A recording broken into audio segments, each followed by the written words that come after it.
Praise the Lord. ஆண்டவராய் இயேசு கிறிஸ்துவின் இனிதான நாமத்தினாலே இந்த காலை பொழுதிலே தேவனுடைய சத்தத்தை கேட்க வந்திருக்கிற உங்களை அன்போடு கூட நான் அழைக்கிறேன். கர்த்தர் நல்லவர். அன்பு பிள்ளைகளே, வாஞ்சியோடு தேவ சமூகத்தில் காணப்படுறீங்களா?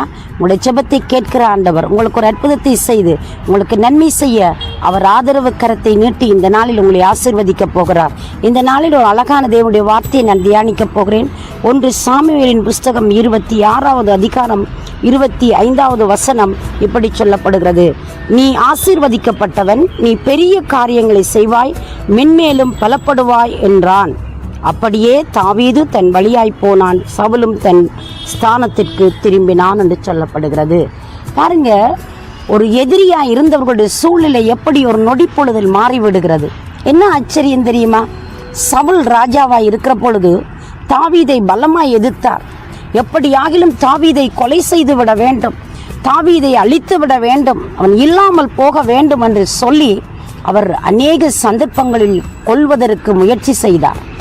ஆனால் தேவன் அவரை அவ்வளவு தீங்கிலிருந்தும் தாவீதை பக்குவமாய் தேவன் காப்பாற்றினார்.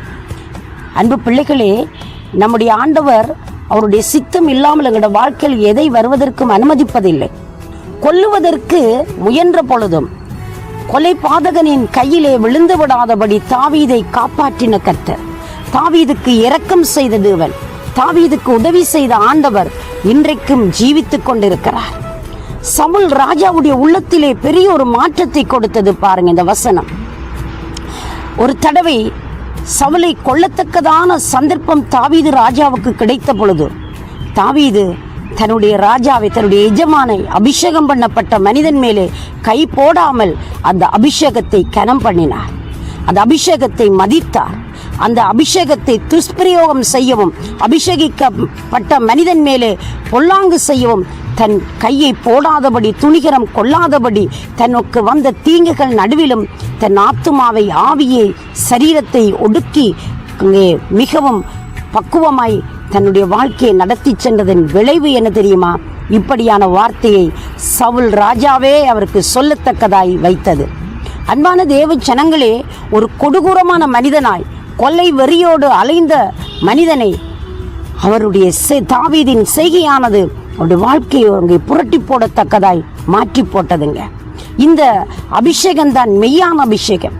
தாவீது கடவுளை துதித்து மகிமைப்படுத்தி தேவனை ஆராதிக்கிற ஒரு தேவ பிள்ளை, எந்த இடங்களிலும் எல்லா சூழ்நிலைகளிலும் தேவனை தொழுது கொள்கிற ஒரு மனிதன், தன் எஜமானுக்கு, தன்னுடைய ராஜாவுக்கு, தன்னுடைய மாமாவாய் இருந்தாலும் இங்கே அபிஷேகிக்கப்பட்ட மனிதன், அந்த அபிஷேகிக்கப்பட்ட மனிதன் மேலின் கைகளை போடக்கூடாது, நான் கொல்லக்கூடாது, சந்தர்ப்பம் கிடைத்தாலும் அதை நான் செய்துவிட முடியாது என்று சொல்லி தன் வாழ்க்கையிலே வைத்த தீர்மானம், அந்த அபிஷேகத்தை கனம் பண்ணின அந்த கனம் பண்ணுதலானது தாவீது வாழ்க்கையில் பெரிய ஒரு ஆசீர்வாதத்தை கொண்டு வந்தது.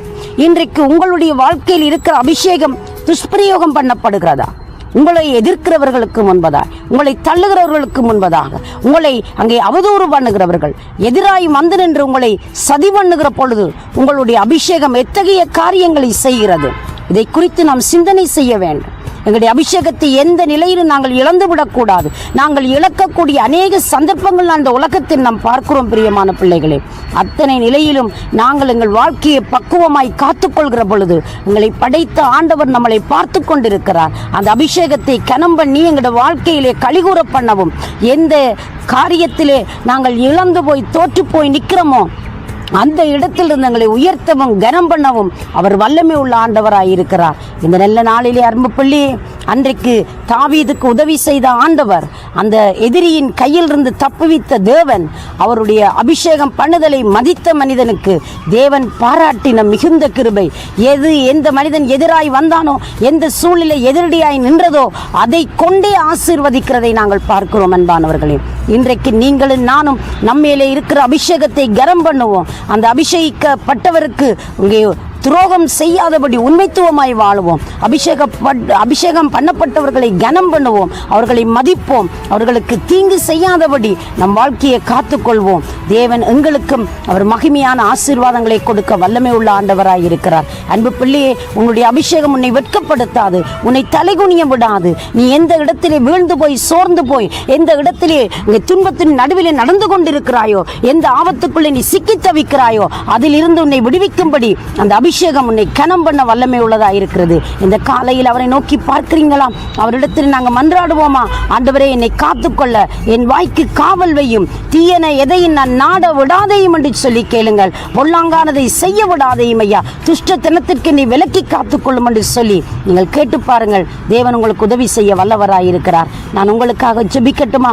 சர்வ வல்லமை உள்ள தேவனே, உம்முடைய பிள்ளைகள் அபிஷேகிக்கப்பட்டிருக்கிறார்கள். அந்த அபிஷேகத்தை காத்துக்கொள்ள, அபிஷேகத்தை துஷ்பிரயோகம் செய்யாதபடி, அபிஷேகத்தை இழக்கிற எந்த சூழ்நிலையிலும் உன் பிள்ளைகள் விழுந்து போகாதபடி அவர்களை கைதூக்கி எடுத்துவிடும்.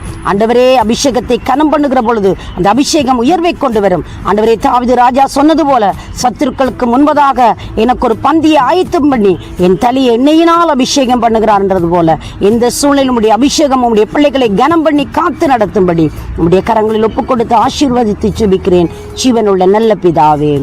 ஆமேன், ஆமேன். தேவன் தாமே உங்களை நிறைவாய் ஆசீர்வதிப்பாராக. God bless you.